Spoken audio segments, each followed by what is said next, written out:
오늘 간증의 밤이 남아있지만 사실상 어제로 다니엘 기도회는 끝이 났죠.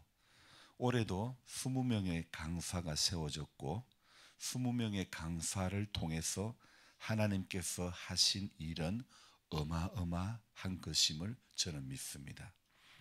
상가교회였던 오른교회가 서울 도심 대로변의 빌딩 교회로 성장하기까지 모든 것이 하나님의 은혜였고 다니엘 기도회를 통한 열매였다고 생각합니다.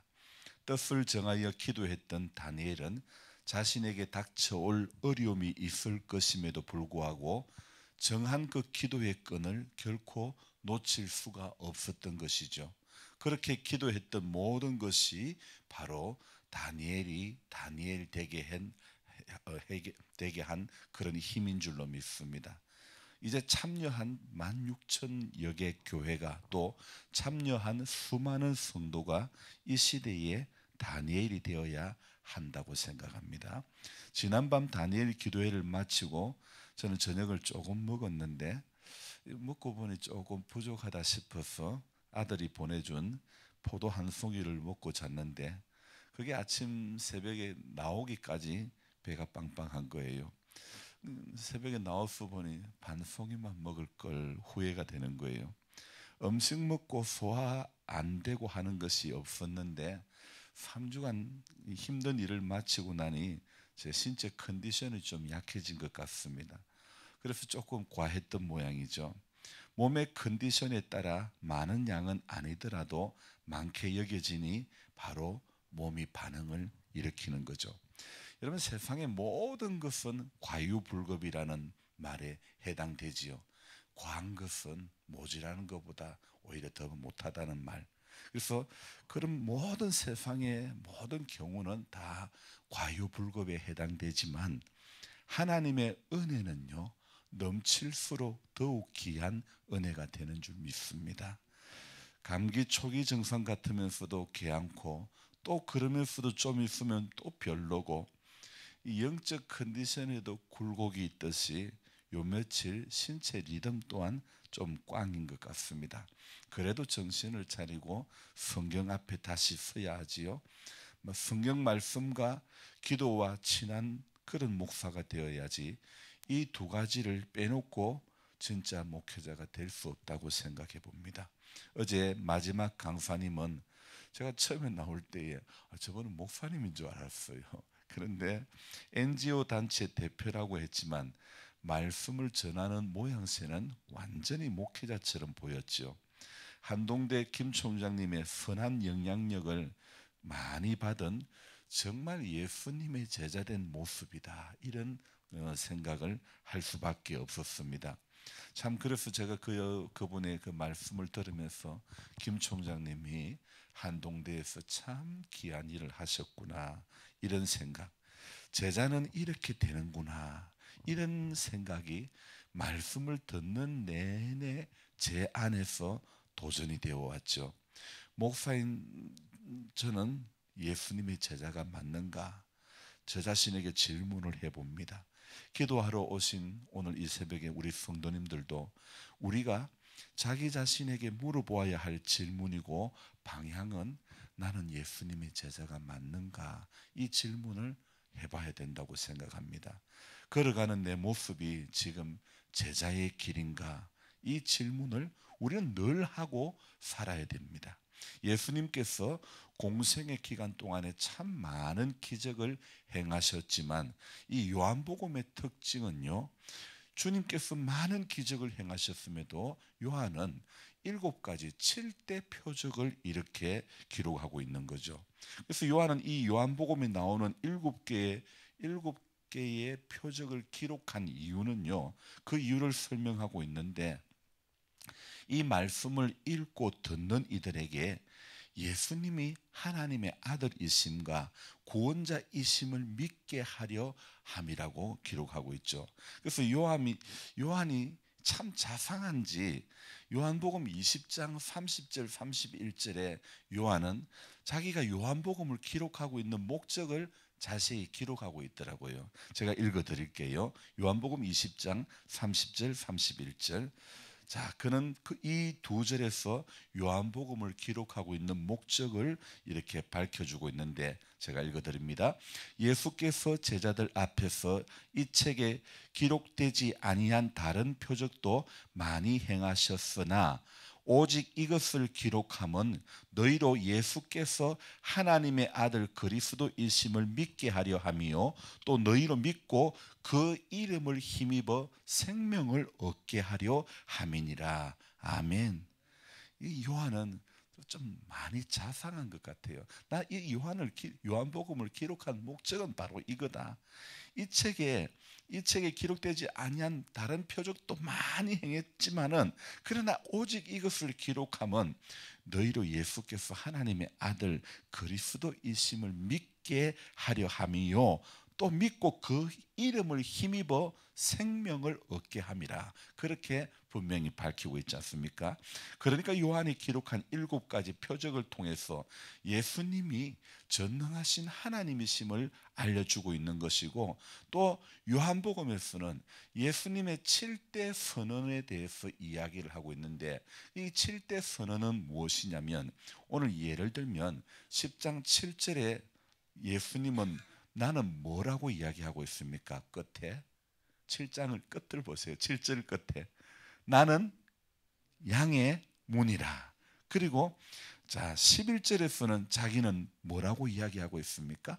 나는 선한 목자라. 그리고 11장 25절에는 나는 부활이요 생명이다. 그렇게 7가지로 나는 무엇이다. 나는 무엇이다. 이렇게 예수님이 자기를 밝히고 있는데 이것을 7대 선언이라 이래 말씀할 수 있는데요.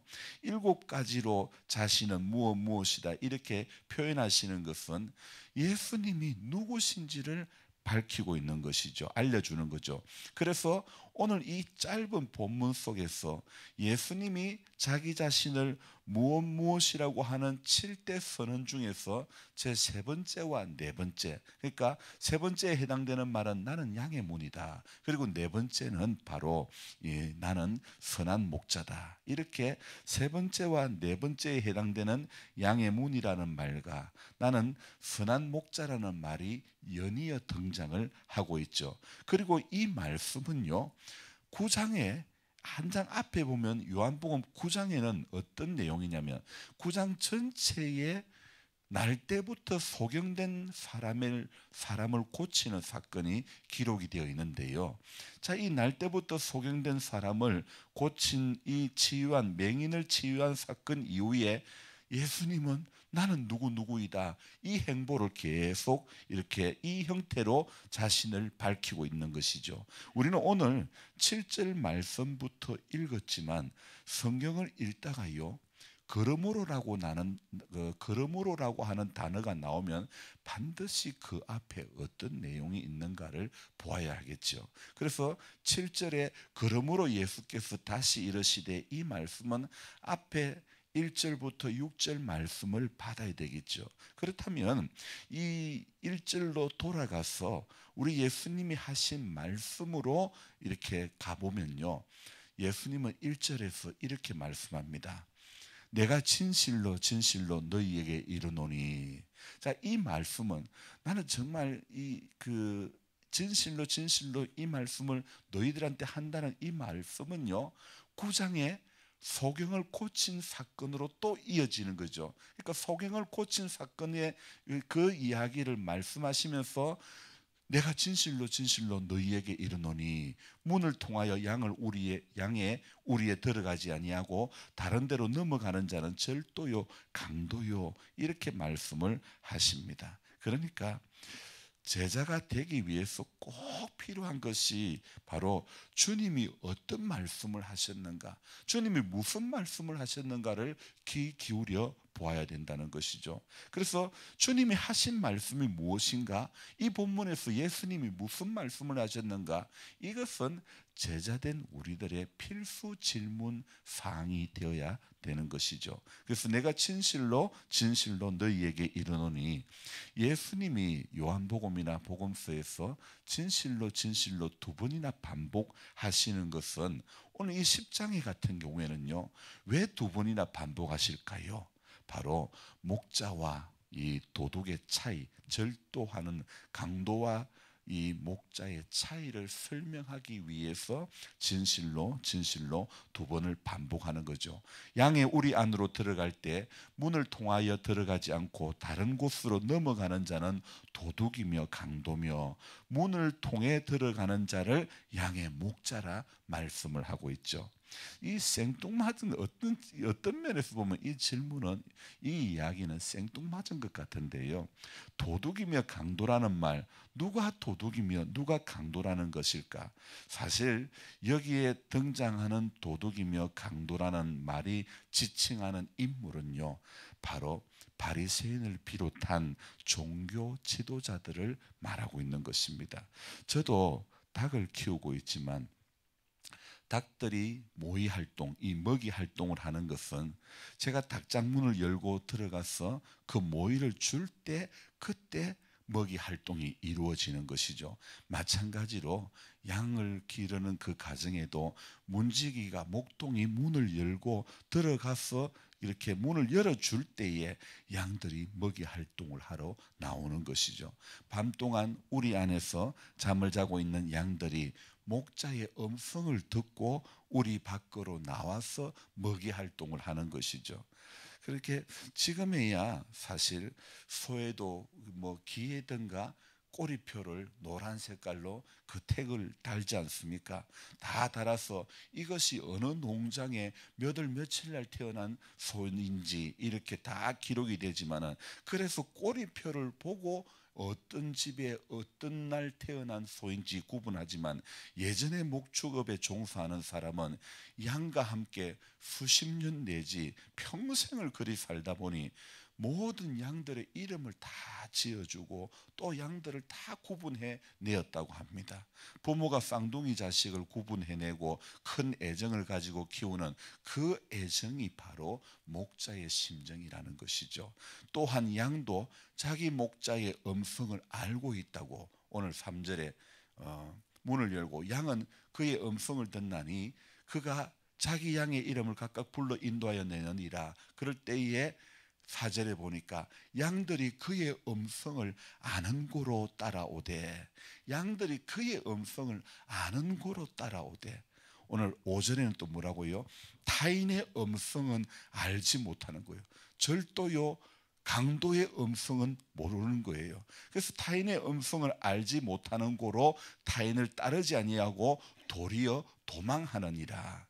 양도 자신을 기르는 목자의 음성을 안다고 합니다. 가축들도 이 주인과 낯선 사람의 얼굴을 구분할 줄 알죠. 오늘날과 달리 예수님 당시의 목자들은 양과 오랜 시간을 함께 하였기에 양이요 목자를 모를 리가 없는 것입니다. 양은 목자의 음성만 들어도 자기를 부르는 소리를 부르는 것이라는 걸 알았죠. 그런데 오늘 이 10장에 나오는 이야기에서 중요한 것은요, 짐승도 주인의 음성을 듣고 아는데, 우리 예수님의 이 양무리의 비유를 듣던 그 사람들은 이를 이해하지 못했다는 것입니다. 9장에 나오는 날 때부터 소경된 자를 고치시는 사건, 이 9장 전체가 소경을 치유하는, 소경에 대한 그런 말씀으로 구성되어 있는데, 이 10장의 양의 우리의 비유에 대한 이 내용도 어쩌면 9장의 소경의 이 이야기의 연속이라고 볼 수 있습니다. 영적 맹인되었던 사람들의 영적 무지함을 보여주고 있는 그런 본문이라 볼 수 있습니다. 그래서 주님께서는 7절에 뭐라고요? 나는 양의 문이라 그렇게 말씀하는 것입니다. 이 1절에서 말하는 양의 우리는 바로 하나님의 집을 말하는 것이고, 이 하나님의 집으로 들어가는 유일한 문은 바로 예수님 자기 자신이라는 것을 말씀하고 있는 것입니다. 하나님의 집으로 들어가는 유일한 길, 유일한 구원자는 예수님 자신이라는 뜻을 우리는 알아야 됩니다. 그래서 예수님은요 8절부터 10절의 말씀을 이어서 연이어서 하고 있죠. 나는 양의 문이라 이렇게 말씀하시고 바로 또 8절부터 10절까지의 말씀을 연이어 하고 있는데요. 여기에 8절에 이런 단어가 있죠. 문장이 있죠. 나보다 먼저 온 자는, 주님보다 예수님보다 먼저 온 자가 누굴까요? 오늘 이 8절에 나보다 먼저 온 자는 다 절도요 강도니 양들이 듣지 아니하였다. 그리고 이 10절에는 뭐라고 말합니까? 10절에는 도둑이 오는 것은 도둑질하고 죽이고 멸망시키려는 것뿐이요. 자, 그들은 양들에게 온 목적은 양들을 아끼고 사랑하는 마음이 아니고 도둑질하고 죽이려 하는 것이라고 이야기하고 있죠.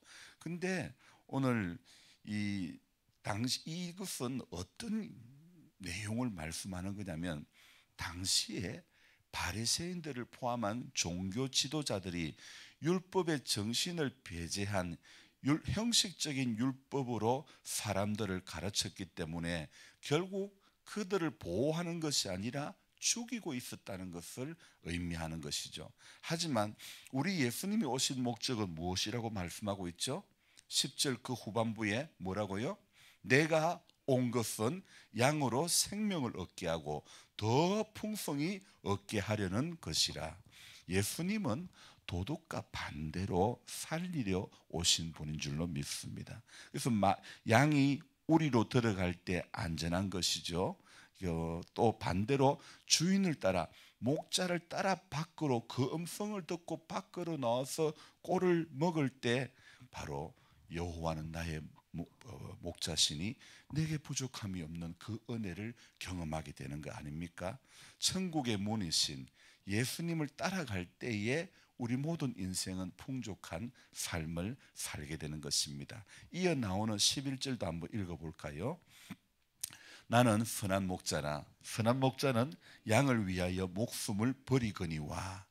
자, 여기 11절에 나오는 선한 목자 이야기도 사실상 표현만 다를 뿐이지 이 양의 문이라고 말씀한 이 말씀의 의미와 별로 다르지가 않습니다. 그런데 아무리 양을 잘 기르는 목자라고 해도 양을 위해서 자기 목숨을 버리는 목자는 없습니다. 그런데 예수님은 양인 우리를 위해서 자기 목숨을 버리신 주님이라는 거죠. 그래서 12절, 13절에 분명히 밝히고 있습니다. 뭐라고요?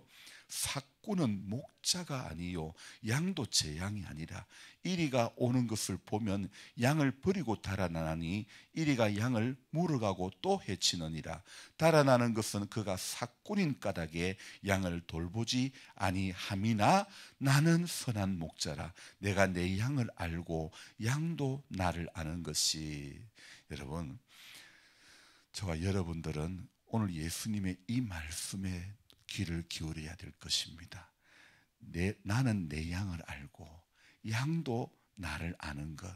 주님이 우리를 알고 우리도 주님을 알아가야 되는 것이 우리가 신앙생활하는 목적이 바로 이것인 줄로 믿습니다. 여기 오늘 12절에 나오는 삭꾼은요, 돈을 받고 일하는 고용된 사람을 말합니다. 삭꾼이 양을 제대로 돌보지 않는 이유는 바로 목자의 마음을 품고 있지 않고 돈을 벌기 위한 수단으로 일하기 때문이죠. 그러니까 이리가 오면 쫓아내지 않고 자기 살려고 도망가는 거죠. 하지만 선한 목자이신 예수님은 양을 위하여 목숨을 버린다고 재차 말씀하고 있죠. 선한 목자의 특징이 무엇입니까? 오늘 14절에 나는 내 양을 알고. 좋은 성도의 특징이 무엇입니까? 주님의 주님을 아는 것이 좋은 성도의 특징 아닐까요? 주님이 이 선한 목자의 특징이 자기 양을 아는 것처럼 우리가 알아야 될 것은, 우리가 주목해야 될 것은 선한 목자 되신 그분을 오늘도 주목하고 알아야 될 줄로 믿습니다. 그러면 오늘 우리는 한번 질문해 볼 필요가 있지 않겠습니까? 오늘 내가 양으로 살고 있는가? 하나님의 전에서 염소로 살고 있는가? 예수님을 선한 목자로 아는 사람만이 전부 양의 자리에 서 있는 사람인 줄 믿습니다. 그러므로 오늘 이 두 가지 10장에 나오는 두 가지 이야기, 양의 문, 선한 목자의 이야기를 통해 우리 오늘의 선택은요, 어떤 선택을 해야 될 것인가? 저는 결론으로 이 말씀, 이 구절을 여러분들에게 말씀드리고 싶습니다. 3절에 보니까 이런 말씀이 있습니다.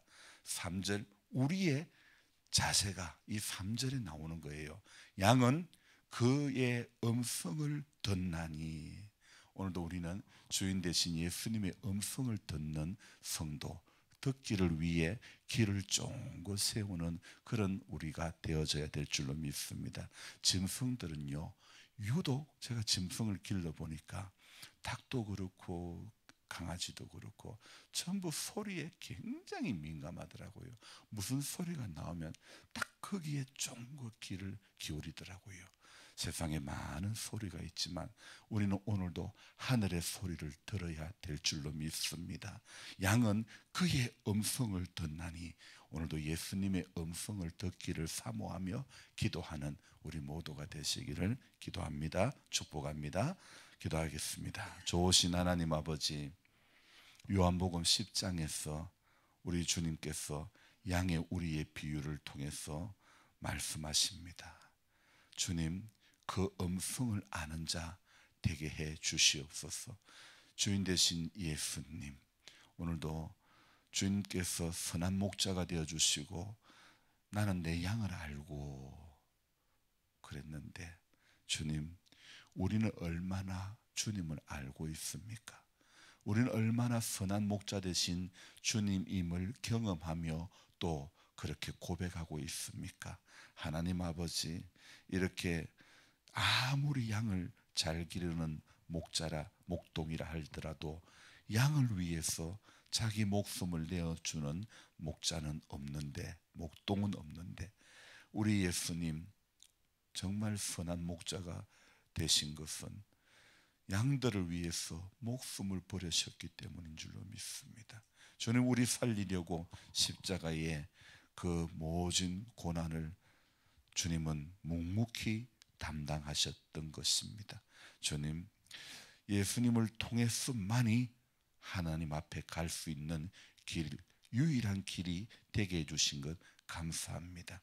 주님, 우리는 오늘도 그래서 주인의 그 음성, 주님의 그 음성을 듣고 이 하루도 그 음성에 민감한 한 사람으로 살 수 있도록 도와주시기를 원합니다. 아버지께서 나를 아시고 내가 아버지를 아는 것 같이 나는 양을 위하여 목숨을 버린다고 했던 예수님의 고백, 주님, 오늘 우리가 하나님 앞에 서는 그날까지 주님 그 음성을 듣고 우리도 그리 살아갈 수 있는 하나님의 사람들이 다 될 수 있도록 도와주시옵소서. 우리 하나님, 저는 성경을 읽을 때마다 목자라는 단어가 나올 때마다 뜨끔할 때가 한두 번이 아닙니다. 나는 하나님께서 부르신 부름의 사명을 온전히 감당하고 있는가? 성경이 요구하고 있는 참된 목자의 길을 걸어가고 있는가를 늘 돌아보지 않을 수가 없습니다. 우리 모두는 하나님 아버지 주님으로부터 부름받은 사람들입니다. 그래서 불러주신 그분의 음성을 듣고 그분의 음성을 따라 살아갈 때에 부족함이 없는 은혜를 누리게 될 줄로 믿습니다. 오늘 이 하루도 주님의 음성에 귀를 쫑긋 기울일 수 있는 모두가 되도록 주여 도와주시옵소서. 감사를 드리며 예수님의 이름으로 기도드리옵나이다. 아멘. 간절한 마음으로 주여 부르고 기도합니다. 주여, 주여, 주여. 좋으신 하나님 아버지, 감사를 드립니다. 새벽을 깨워주시고 또 오늘 하루도 시작하는 첫 시간부터